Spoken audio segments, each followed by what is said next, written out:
This story is titled, They Claimed I Wasn't Their Dad, so I stopped acting like one, took my truck and left, but now they're desperate to get me back.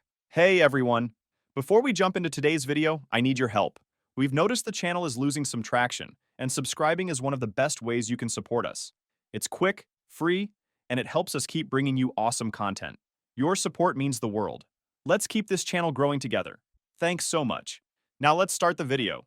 Alright Reddit, never thought I'd be typing this out, but after spending the last 3 hours reading posts about stepdads getting screwed over, I figured maybe sharing my story might help some other poor bastard avoid the shit show I went through.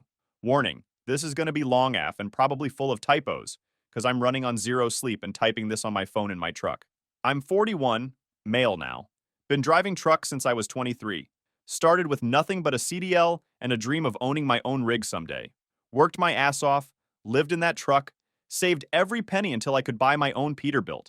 Was doing pretty good too. Had my own route, regular customers, even started building a decent savings. No wife, no kids, just me and my dog living the dream on the open road. Wasn't exactly killing it, but I had my shit together, you know? Owned my truck outright, had a small apartment I barely used, and enough extra cash to treat myself to a good steak dinner when I felt like it. Not bad for a guy who grew up in a trailer park with nothing. First off, you gotta understand how this whole mess started. It was 2015, and I was at PetSmart buying food for my German Shepherd Ghost. Normal Thursday afternoon, nothing special. Ghost was this big goofball I'd rescued a year before. Best decision I ever made, but that's pretty much the only good decision in this story, lol. So I'm there comparing prices on dog food, shit's expensive, right? When this kid literally slams into my legs at full speed. I mean, this little dude was booking it. Ghost, being the gentle giant he is, just starts wagging his tail like crazy. This kid, Liam, was like 4 or 5, all energy and no brakes. You know the type. He's wearing this Spider-Man t-shirt that's seen better days, and has this toy car clutched in his hand that he apparently thought could outrun my dog.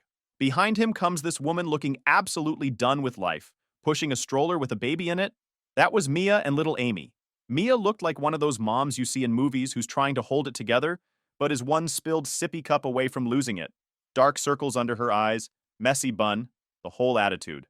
I help Liam up. Kid's still giggling because Ghost is giving him the world's sloppiest kisses, and Mia starts apologizing like crazy. I'm so sorry, he's just so hyper today. Liam apologized to the nice man, etc., etc. But I'm just laughing because honestly, it was the most excitement I'd had all week.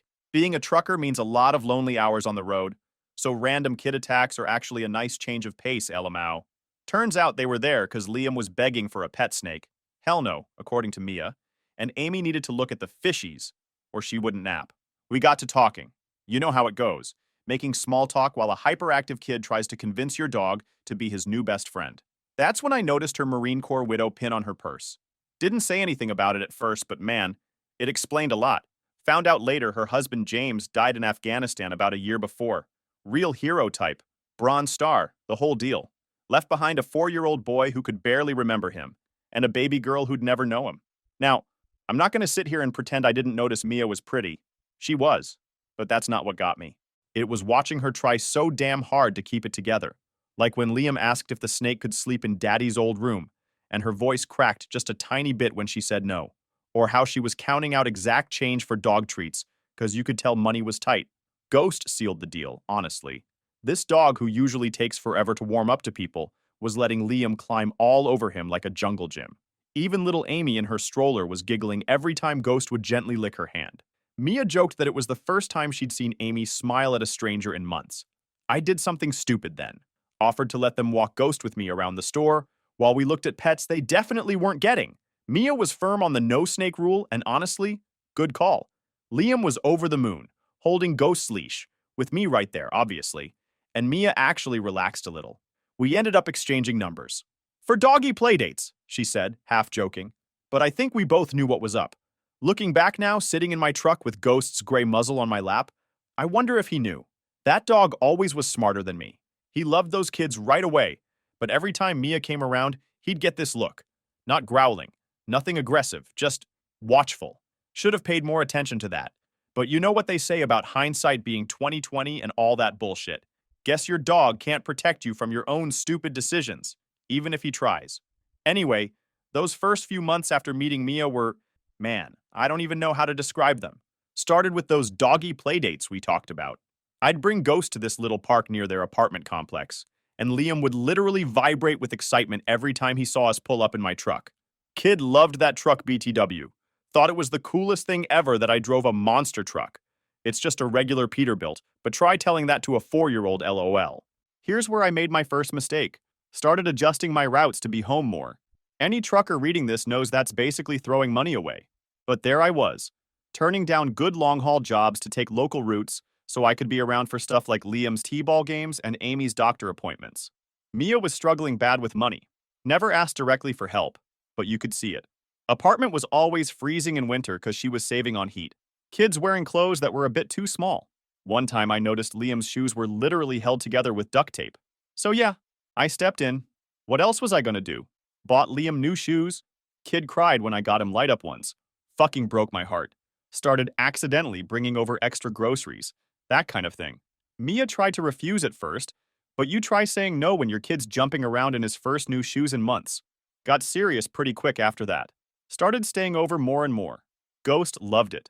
Dog had 2 kids to play with and a bigger space to roam. I'd come back from shorter runs, and they'd all be there waiting. Even Amy started warming up to me. Went from crying whenever I got near her to demanding bedtime stories. First time Liam called me dad, I was under my truck doing maintenance. Kid was watching me work, handing me tools. Wrong ones usually, but hey, he was trying. Dropped a wrench on my finger and swore. He giggled and said, "Dad, you said a bad word, just casual, like he'd been calling me that forever." I played it cool, but man, inside I was a mess. Good mess, you know? Went out that weekend and bought one of those world's best dad mugs. Dumb, right? Still have it in my truck. Can't bring myself to throw it out. Mia and I got married about a year after meeting. Nothing fancy. Courthouse wedding because I had a delivery that afternoon. She didn't want a big thing anyway. Said her first wedding had been enough of a production. But I was too busy playing Superman to notice. Got a bigger place. Nice house with a yard for Ghost and the kids. Started a college fund for both kids. Separate accounts under my name, thank God. Worked my ass off to provide everything they needed, and most of what they wanted. You know what's funny? Other truckers used to give me shit about being whipped, missing out on the good routes, rushing home for dance recitals and parent-teacher conferences. But I was proud of it. Proud that Amy would FaceTime me to show off her art projects. Proud that Liam wanted me to teach him about engines. Proud when other parents at school events would say what a great dad I was. Ghost was living his best life too. Had his own spot on the couch, that Mia hated but tolerated. Followed the kids everywhere, even had playdates with the neighbors' dogs. But he never quite warmed up to Mia. Wouldn't growl or anything, just kept his distance. Wouldn't take treats from her. Wouldn't cuddle with her like he did with the kids. Should have paid attention to that. I started noticing little things about Mia too. How she'd introduce me as the kid's stepdad instead of her husband.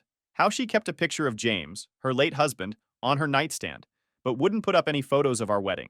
How she'd talk about James to anyone who'd listen, brave Marine, hero, perfect father, but would change the subject if anyone asked what I did for work. But hey, the kids seemed happy, house was paid for, and I had what I thought was a family. Ghost had his humans. I had my ready-made family. Life was good. Now, remember how I said Liam was this sweet kid who thought my truck was the coolest thing ever? Yeah, well, teenagers are a whole different ballgame. When he hit 17, it's like first time I noticed something was really wrong was when I got back from a 3-day run. I'd busted my ass to make it home for his football game, even turned down a better paying route to be there. Walk in the door, Ghost running to greet me like always, and I hear Liam talking to his friends in the kitchen. Nah, my real dad was a Marine. Won a Bronze Star and everything. This guy's just my mom's husband. I felt like someone slapped me on the face. This was the same kid who used to beg me to take him to the truck yard, who'd sit in my rig for hours while I taught him about engines. Now suddenly I'm just my mom's husband? But it got worse. Amy, 14 by then, started copying everything her brother did. Eye rolls, heavy sighs whenever I walked into a room, the works. One time I asked her to clean up her mess in the kitchen. You'd think I'd asked her to donate a kidney or something. Why should I? You're not my real dad. There it was. That fucking phrase. Started hearing it more and more. Every time I tried to set any kind of rules or boundaries, "You're not my real dad." Every time I tried to help with homework or give advice, "You're not my real dad." I started to feel like it was their new favorite song or something. And Mia, she just checked out. Always on her phone, always too busy to deal with it. One time, I actually heard her on the phone with her friend, laughing about how the kids were just going through a phase and how they obviously miss their real father. Real father? They don't even remember him. Like I hadn't been the one there for every fucking thing for the past 8 years. The worst part? I started noticing how Mia would talk about me to her friends. Oh, he's on the road a lot. Or he drives trucks, always said in this apologetic tone, like she was embarrassed. Meanwhile, she'd talk about James, dead husband, like he hung the moon. James was a war hero, and James would have wanted this and that. Even started affecting my relationship with Ghost. Used to be, he'd sleep in the kids' room sometimes. They'd fight over who got him each night. Now they'd push him away, say their friends were coming over, and they didn't want dog hair everywhere. Only time they paid attention to him was when they needed something from me. Amazing how they'd suddenly become dog lovers when they wanted money or favors. But then, I started finding out about all these family things I wasn't invited to. Mia's family reunions, school events, even just dinners out. They'd wait until I was on a run, then go do family stuff without me. Would see the pictures on Mia's Facebook later, them all smiling, having fun, being a real family while I was out earning the money that paid for it all. One night, I confronted Mia about it. She just looked at me with this pity, like I was some dumb truck driver who didn't understand how things worked. They're teenagers, they need space. And you're gone so much anyway. Yeah, gone busting my ass to pay for their private school, their phones, their cars, because apparently my truck wasn't good enough for them to be seen in anymore. Gone working extra routes to afford the lifestyle they'd gotten used to. It was like watching something rot from the inside out. On the surface, everything looked fine. Nice house, nice cars, kids in good schools. But underneath, it was all going to shit. Ghost knew. He'd started doing this thing where he'd put his head on my lap whenever I was home, just staring at me with those knowing dog eyes, like he was trying to tell me something. But I wasn't ready to listen yet. But then, things went from bad to worse. Like, my tools would go missing from the garage. Not just misplaced, straight up gone. Liam used to help me maintain my truck, knew exactly which tools I needed most. Funny how those were always the ones that disappeared. Then my truck started having issues. Nothing major at first. Scratch here, dent there. Could have been anything, right? But then one morning, I came out to find my fuel tank cap unscrewed. Not loose, completely unscrewed and sitting on top. Anyone who knows trucks knows how dangerous that could have been if I hadn't caught it. So I installed a security camera in the yard after that. Guess what I saw on the footage? Our precious boy Liam, 2 a.m., messing with my truck. When I showed Mia the video, you know what she said? Well, maybe if you were home more, he wouldn't act out like this. Yeah, that's when I started keeping receipts for everything. Every repair, every replacement tool, every single thing I paid for. My lawyer says that turned out to be the smartest thing I could have done. But here's where it really went sideways. Amy, my little girl who used to beg for bedtime stories, she started dating this college guy. Tim or Tom or whatever.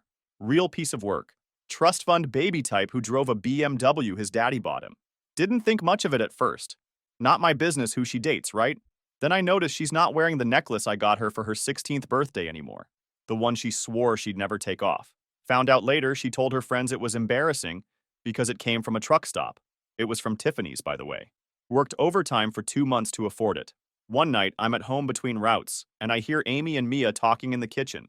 Amy's going on about how Tom's family has this big Christmas party coming up. Really fancy affair. Mom, what do I tell them about Dad?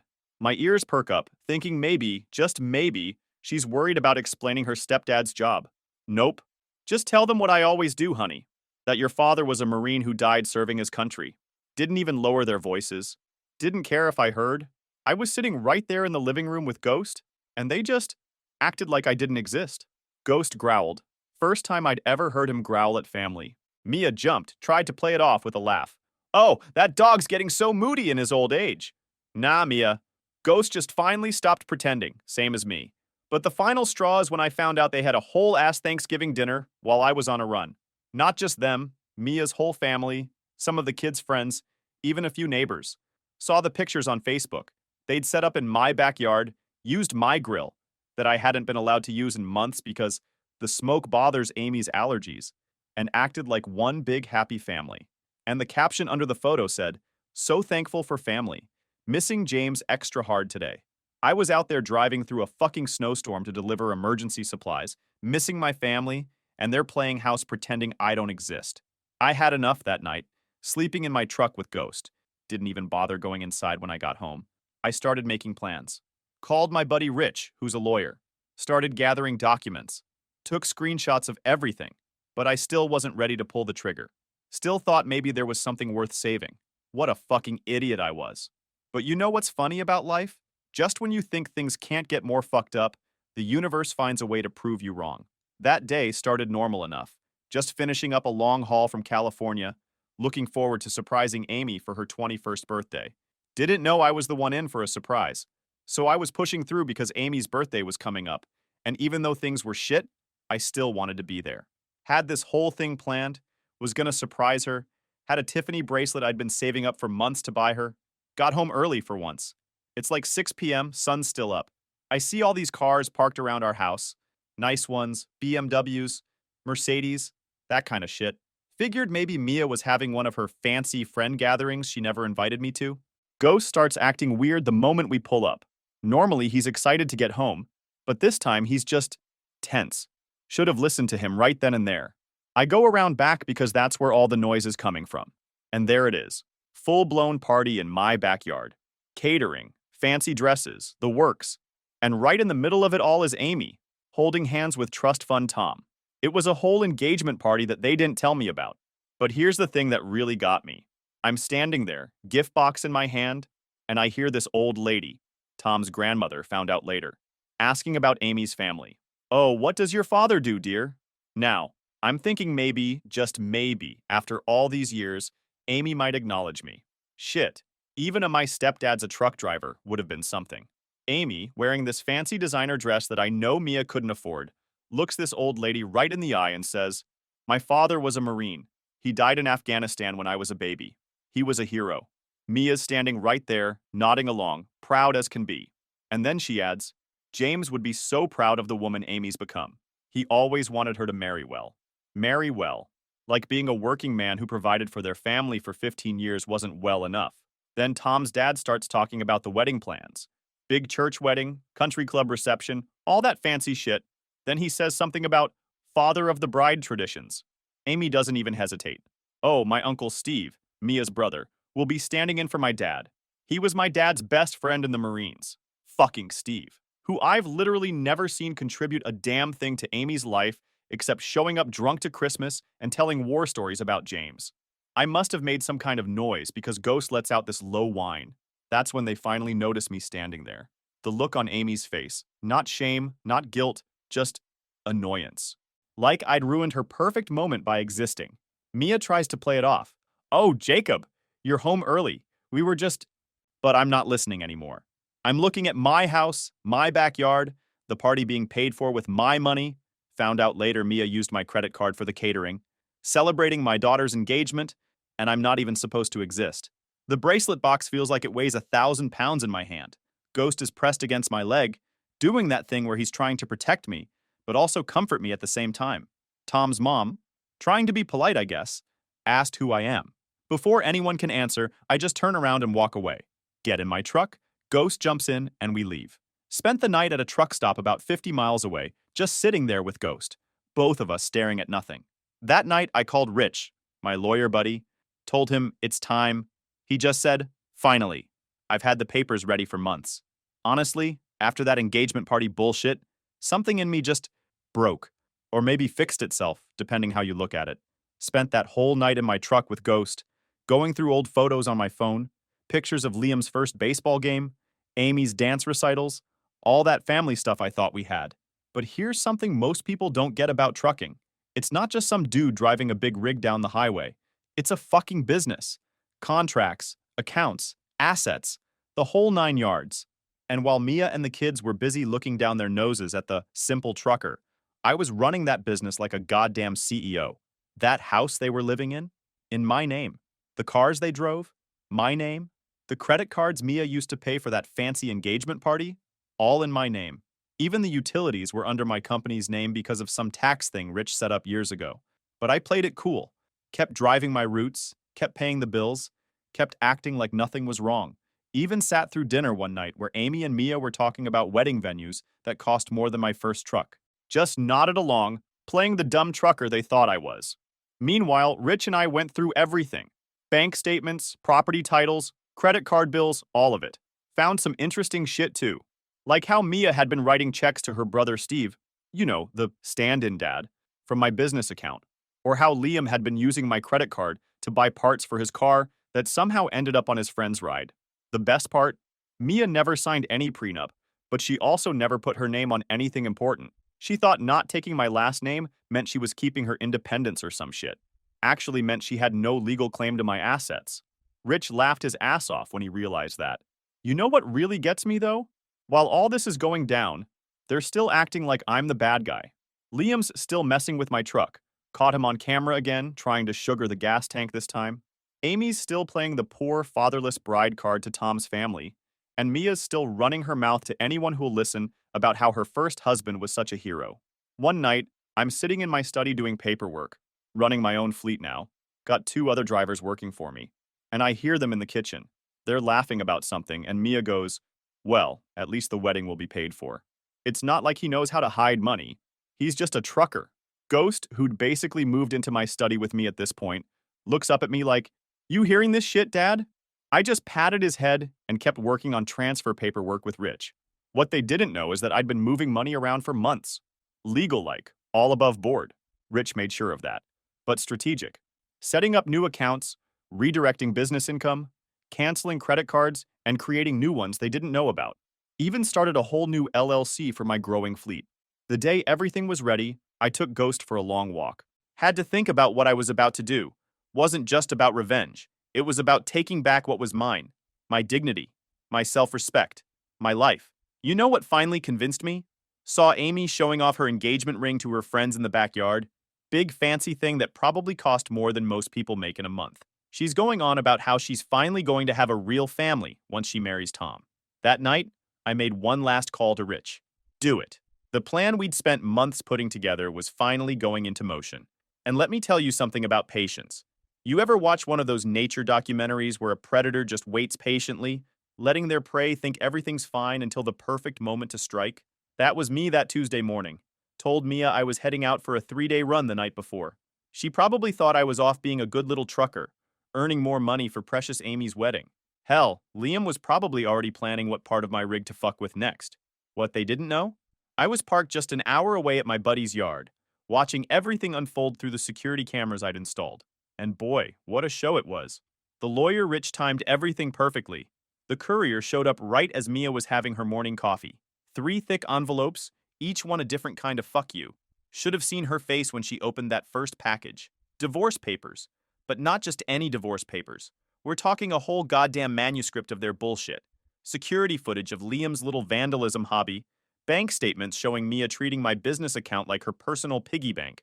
Screenshots of Amy talking shit about me online while flashing the designer crap I paid for. All of it, documented and notarized. Then came the eviction notice. Mia always acted so high and mighty about keeping her independence, not taking my last name. Never once bothered to check if her name was on the house deed, though. Funny how that works out. But the cherry on top? That 3rd envelope. Watching her face as she realized every credit card was canceled, every joint account closed, every asset transferred. All perfectly legal, all documented, all gone. Like watching someone realize they've been playing poker with a marked deck, and they just lost everything. The meltdown was biblical. First came Mia's calls, screaming about the wedding and the house, and how I couldn't do this to them. Then Liam, trying to act tough about the credit cards like he had any fucking right to them after what he did to my truck. Finally, Amy, real waterworks about her special day being ruined, how Tom's family would think they're trash. Not one word about the years I spent being her dad. Not one "I'm sorry" in sight. Mia tried running to her fancy lawyer friends, but turns out they're not so friendly when they realize their client doesn't have a legal leg to stand on. No joint accounts, no joint property, not even a claim to that overpriced furniture she loved to show off to her friends. All bought with business accounts, all mine. Then Mia's brother Steve shows up, probably thinking he's gonna play tough guy. Remember Steve?